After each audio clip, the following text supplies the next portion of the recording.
아유, 이렇게 네, 또 뵙게 되네. 반갑습니다. 네, 반갑습니다. 아유, 반갑습니다. 앉으시죠, 앉으시죠. 네네네. 자, 제가 소개를 드리겠습니다.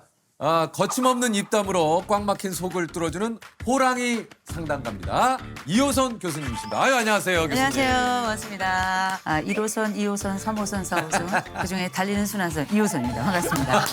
역시 네. 소개 멘트가 있으시네요. 부끄럽습니다. 예, 네네. 이호선. 네. 아까도 제가 별명을 얘기 드렸지만 호랑이 상담가, 상단계 뚫어뻥, 어둠의 오은영. 어둠의 오은영. 어둠의. 어둠의 요거 좋죠. 아니 이거는 조금 네. 이상한 것 같은데 네. 제가 볼 때는 오히려 빛과 광명의 세계로 함께하는 것 같은데 갑자기 저도 깜짝 놀랐습니다. 네. 아니, 그러니까 이게 저 별명 중에 어떤 게 좀 제일 어울린다고 생각하세요?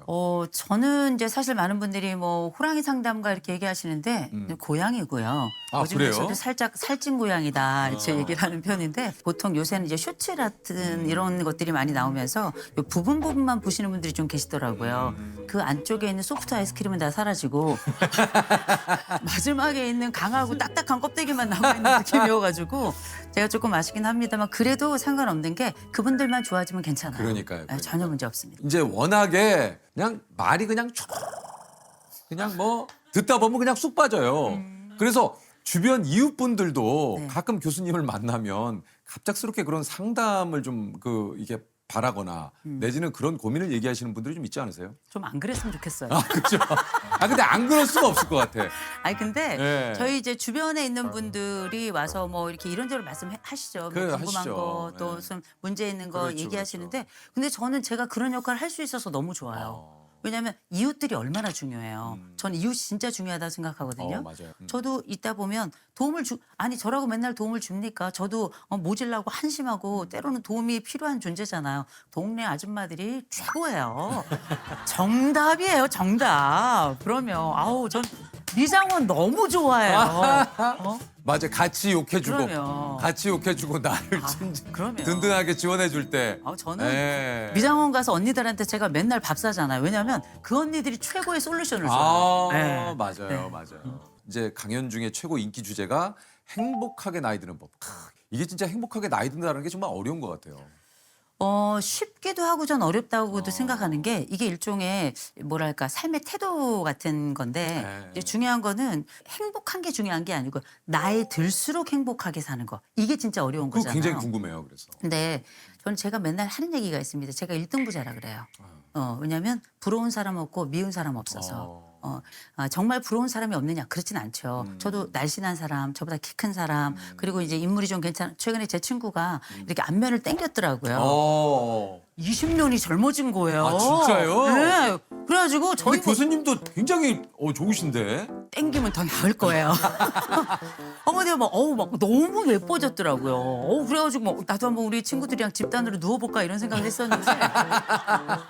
근데 가만 생각해 보면 이 나이 들수록 행복한 사람들의 공통점이 있더라고요. 뭐예요? 가진 것을 헤어보는 사람이에요. 가진 것을 헤어보는 사람. 그래요. 나에게 무엇이 있는가를 아는 사람이 사실 제일 행복한 사람이거든요. 이제 첫 번째가 마가라 질병은 이게 인간은 다 중요해. 기승전 몸뚱이잖아요. 근데 진짜 이거 중요해요. 이게 몸의 이 체력이 정신 체력과 정서 체력과 관계 체력의 출발점이거든요. 운동 열심히 하시잖아요. 열심히 하죠. 아니 근데 운동을 많이 하신다고 들었는데 몸이 너무 왜소하셔서 조금 놀랐는데 그러나 왜소해도 안쪽에 근육이 단단하다고 제가 얘기는 들었습니다. 네네네네. 이게 누구한테 들으셨어요? 아니 뭐 이렇게 아줌마들이 미장원에 가면 제가 못 본 것까지 다 보고 얘기해 주십니다. 아줌마들은 다 알아요. 거기가 정보의 바다네. 그럼요. 예. 예. 다 알아요, 아줌마들은. 어. 그래가지고 몸을 통해서 내 몸의 안정성이 어떻게 내 인생의 안정성을 가져오는지를 너무 많이 봤기 때문에 반드시 마가라 질병을 이런 얘기하고 공부해야 돼요. 공부. 맞아요. 이거 공자님이 40이면 불혹이라고 하셨잖아요. 그렇죠. 흔들림이 없다, 미혹됨이 없다. 근데 미친 듯이 흔들리잖아요. 너무 흔들리죠. 너무 흔들리죠. 50이면 지천명이라고 지천명. 하셨잖아요. 하늘의 뜻을 안다. 언제 할지 모르겠어요. 그렇죠. 50 중반을 향해 네, 달려가는데. 그게 왜 지천명인지 제가 알았잖아요. 왜요? 제가 50이 넘어 보니까 네. 문제가 지천이에요. 아유, 진짜 맞다. 지천에 깔렸네, 그죠? 문제가. 나이가 먹는다고 안정화되는 게 아니더라고요. 그게 아니야. 진짜 그래서 그래요. 저는 나이 들면서 또 한 번의 이 마음의 르네상스를 좀 가졌으면 좋겠다. 마음의 르네상스. 내 안쪽에 내가 읽었던 글들의 그 수많은 멘토들이 우리를 또 기다리고 있으니까 그 엄청난 멘토들의 손을 잡고 또 우리가 다시 일어날 그 힘을 문장 하나에서 좀 얻어가자. 저 이런 게 기본적으로 공부할 자의 핵심인 거고요. 진짜 필요합니다. 네, 나가라는 건 나가야죠. 나가야죠. 밖으로. 무조건 나가야 돼요. 대신 또 들어와야 돼요. 네. 문이 잠길 수 있으니까. 그래서 나가는 건 세상이 어떻게 변화하고 있는지를 보라는 거예요. 아주 만나라. 나이 들수록 나와서 만나야 된다고 생각해요. 특히 젊은 사람들 만나야 돼요. 이 사람들이 세상을 움직이고 있으니까 세상이 어떻게 돌아가는지는 이 사람들 만나면 되는 건데 중요한 건 젊은 사람들이 우리를 싫어하잖아요. 껴주지 않죠. 안 껴주죠. 절대 안 껴주죠. 그래서 어떻게 하냐. 그들이 있는 장소에 그냥 369로 끼어 가시면 돼요. 369로. 띄엄띄엄 보이지 않게. 묻어서. 그래서 이제 흰머리 보이지 않게 모자를 쓰고 이렇게 선글라스를 필요하지, 끼고 필요해. 가는 거죠. 준비가 좀 있어야 네. 돼요. 준비가 있어야 그래서 이러한 과정이 남은 생애가 우리에게 더욱더 반짝이고 빛나려면 내 선택이 필요한데 이럴 때 막공나만 이 네 가지가 어떻게 보면 좀 힘있게 늙어가면서 나만의 행복감으로 내 안쪽에 알찬 마음까지 가져갈 수 있는 방법이 아닐까 싶어서 막공나만 얘기합니다. 그러니까 이 진짜 네 가지가 참 굉장히 중요한 것 같아요. 아니 이게 저 교수님께서 상담만 27년째입니다.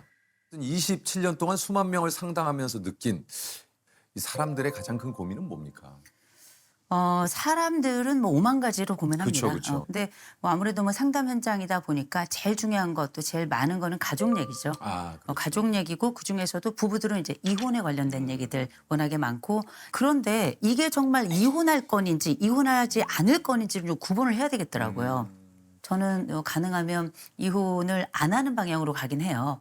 그리고 또 이제 문제라고 하는 게 뭐든지 다 발본색원 해가지고 완전 뿌리까지 다 캐내야지만 좋은 것이 아니라 약간의 문제가 있더라도 그 문제를 가지고 그럭저럭 살아가면 저는 그 문제는 그냥 두어라 이렇게 이야기하거든요. 우리가 뭐 인생의 지옥이라는 게 꼭 둘이 만나서 사는 동안만 지옥이 아니라 헤어진 다음이 더 지옥일 수도 있거든요. 예, 그런데 그게 아니라 정말 이혼을 해야 되지만 병리적으로 묶여있는 부부들이 있어요. 이를테면 심각한 알코올 중독, 심각한 도박 중독. 예를 들어서 알코올 중독자가 있어요. 그러면 이 사람이 집에서 놀고 먹고 술 마시고 위로 토하고 아래로 똥 싸고 이런 일들이 벌어지면 이 사람을 누군가 먹이고 입히고 이 살림을 유지해야 되는 거 아니에요. 그래요. 그럼 이 사람은 자기의 모든 삶을 이 사람을 지키는 데만 쓰는 거예요. 이런 걸 동반 의존이라고 불러요. 동반 의존. 이런 이것들 중에 중독입니다. 관계 중독이거든요. 그래요. 이런 경우는 전 무조건 갈라서라고 이야기해요. 오히려 이런 부분은 떨어지면 이 동반 의존자도 행복해지고요. 이 심했던 알코올 중독이나 도박 중독자들도 오히려 이 상태가 나아지는 경우가 굉장히 많습니다. 그 외에는 또 뭐 폭력이 너무 심한 경우, 가스라이팅이라든지 뭐 그루밍이라든지 이런 경우는 무슨 일이 있어도 이 두 사람을 갈라놓으려고 저는 애를 씁니다. 아니 이게 그렇다면 이게 부부 사이가 좀 좋아지기 위해서는 어떤 노력들을 좀 해야 될까요? 여러 가지 노력을 해야죠. 많은 노력들을 해야겠죠. 여러 가지 노력을 해야죠. 하나의 노력만 하지 않고 그런 포용적인 마음부터 좀 시작을 해야 되고. 근데 일단은 전 제일 먼저 얘기하는 게 아내나 남편을 예뻐해 줘야 돼요. 그런데 이제 예쁘다 할 때 제일 좋은 건 아내에게 제일 듣고 싶은 말이 어떤 게 있으세요? 듣고 싶은 말, 그냥 좀 쉬어, 뭐 이런.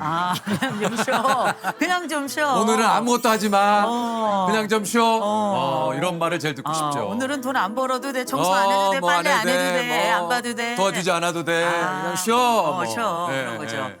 아내는 어떤 말이 듣고 싶을까요? 비슷한 말을 듣고 싶지 않을까요? 당신도 쉬어. 좀 쉬어. 쉬어. 나가서 좀 친구들하고 놀아. 이렇게. 오늘은 아무것도 하지 마. 아무것도 하지 마. 예. 사실 내가 듣고 싶은 얘기. 그쵸?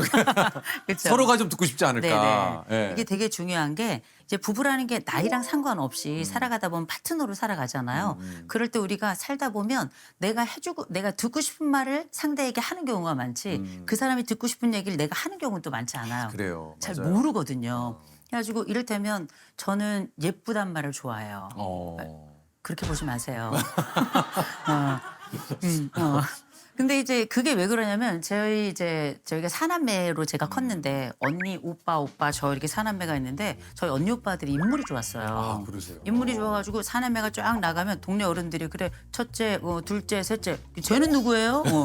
이제 그게 저였는데 제가 제 남편한테 이제 결혼을 하면서 아침에 한번 저녁에 한번 예쁘단 말을 해달라. 근데 저희 남편이 그걸 좀 힘들어하더라고요. 힘들어하셨어요? 아, 왜 힘들어하셨어요? 아니 이 사람은 거짓말을 못하는 사람이라 어. 아침에 딱 일어나죠. 저희 남편이 저를 보고 호선 씨쁘다. 호선 씨쁘다. AI예요. 거의 뭐 진심은 찾아볼 수가 없지만 그러나 전 그게 너무 좋은 게 저한테 너무나 중요한 그 사람이 제가 요청한 그 말을 그렇지. 해주는 것만으로도 제 귀엔 너무나 캔디인 거예요. 네네. 그래서 저희가 이게 이 말씀을 왜 드리냐면 말이라는 건 결국 선택할 수 있는 거니까 그래요. 부부끼리 서로 듣고 싶은 말을 해줘야 돼요. 이게 어떻게 보면 살아가면서 부부가 행복해질 수 있는 첫 번째 넘버원 아이템. 그게 뭐 예쁜 말이거든요. 아니 이게 이제 부모 자식 간에도 뭐 이제 여러 가지 또 고민이 또 굉장히 아까 많다 좀 얘기를 하셨는데 어떤 이유 때문에 부모 자식 간에는 그런 이제 고민을 좀 상담을 하시는지 또 궁금합니다. 부모 자식 간이 참 어려워요. 아, 어렵죠. 부모라고 해서 다 좋은 부모 아니고요. 그래요. 자식이라고 해서 다 부모에 대해서 애틋한 거 아니더라고요. 맞아요. 네, 이제 이 사례는 복지관에서 의뢰가 온 사례였어요. 의뢰가 온 사례였는데 이제 그 어머니하고 아들이 있는데 어머니가 기초생활수급을 받는 분이셨어요. 근데 이 아들은 망난이입니다. 망난이. 이 망난이가 어떻게 하냐면 기초생활수급 그 비가 나오는 날짜가 있어요. 네. 그 날짜에만 엄마를 찾아가요. 엄마를 찾아가가지고 뭐 하는가? 엄마한테 돈을 받아오는 거예요. 이 아들은 이 기초수급비가 얼마인지 알아요. 그 돈을 다 내놓을 때까지 엄마를 때려요. 사람도 아니에요. 이게 거의 뭐 저는 그걸 사람이라고 보지 않습니다. 몇 년에 걸쳐 일어난 일이에요. 그러니까 이 어머니가 복지관에다 SOS를 청한 거예요. 그래서 제가 그 집에 그 아들이 오는 날 찾아갔어요.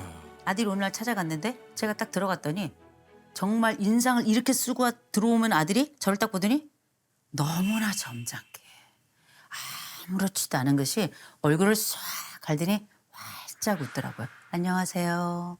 반갑습니다. 누구시 아들입니다. 어머니 뵈러 왔습니다. 저는 소름이 여기서부터 정말 심장 안쪽에 정말 놀라운 사람이었고요. 결국 그래서 어떻게 했냐면 이 어머니 이사했어요. 몰래 이사시켰습니다. 이사를 시켰는데 이 어머니가 아들이 이게 하나예요. 핏줄이 이게 하나니까 이 아들이 너무나도 보고 싶은 거예요. 아유. 그러니까 이 아들한테 연락을 또 한 겁니다. 그러니 아들이 와서 그 과거 일이 똑같이 또 반복이 됐겠죠. 그래서 본인도 이 아들은 안 고쳐지겠구나라는 생각을 하시고 그 뒤로는 이제 아들이랑 완전히 절연을 했죠. 야. 이게 참 이런 얘기를 들을 때마다 이게 진짜 너무 화가 나네요. 어쨌든 이게 그 가족 문제를 해결할 때도 이게 중요한 게 좀 있을 것 같아요. 어떤 게 좀 네네. 가장 중요합니까? 뭐 하나하나 얘기할 수는 없지만 분명한 건 있습니다. 가족에 대해서도 좀 경계를 좀 그어야 된다고 생각해요. 건강한 경계. 그래요. 이를테면 살이라는 게 너무 이렇게 비벼지면 진물이 나는 거예요. 이 관계에 진물이 나면 나중에는 이게 정말 걷잡을 수 없는 상처로 퍼져나갈 수도 있는 거 아니겠습니까? 그래서 건강한 경계가 제가 볼 때는 가장 중요한 가족 안에 첫 번째 규칙이 돼야 되지 않나 싶습니다. 그러니까 또 그런 적당한 거리가 또 하루아침에 되는 건 아니잖아요. 이게 또 연습이 또 필요하고. 그쵸. 예. 교수님께서도 혹시 그 자녀분들이나 가족분들에게 좀 자주 하는 말이 있습니까? 저요? 뭐 일단은 저희 애들한테 하는 얘기는 있습니다. 뭐예요? 넌 뭐가 돼도 될 거야. 넌 뭐가 돼도 될 거야. 이게 거짓말이 아닌 게 인간은 뭐가 돼도 돼요. 그래요. 뭐가 될지 몰라서 그렇지. 근데 이게 너무 중요한 말이에요. 이 뭐가라는 게 뭐냐면 뭔지 몰라요. 모르죠. 모르죠. 그러나 이 말을 누가 했느냐가 되게 중요한 겁니다. 이 말을 했던 사람이 이 아이가 태어났을 때 그 눈을 떴을 때 이 눈앞에 있는 첫 번째 전능자가 바로 이 부모였거든요. 이런 사람이 이 아이에게 나쁜 걸 줄 리가 없겠죠. 그럼 뭐가 돼도 될 거야. 이 뭐가가 뭐냐? 이게 희망의 공간이거든요. 가능성의 공간이고 제2, 제3의 빅뱅의 공간이라서 이 공간은 결국은 아이들이 채우지만 누군가의 주머니를 줘야 되잖아요. 전 이게 부모였으면 좋겠어요. 그래서 저도 이거는 아이들에게 정말 빠짐없이 눈 부릅뜰 때마다 그리고 이제 애들 키울 때 늘 행복한 게 아니잖아요. 그럼요. 성질이 여기까지 차올라서 그렇죠. 이런 순간에 한마디 하죠. 너는 뭐가 돼도 될 거야 하고 바로 나가요. 근데 네. 의미가 조금 네. 우리가 아는 그 예. 교수님이 약간 예. 넌 뭐가 돼도 될 거야 이게 아니네요. 예. 넌 뭐가 돼도 될 거야. 야, 그 화를 참으면서. 뭐가 돼도 되니까. 어, 네네네. 네. 맞아요, 맞아요. 네.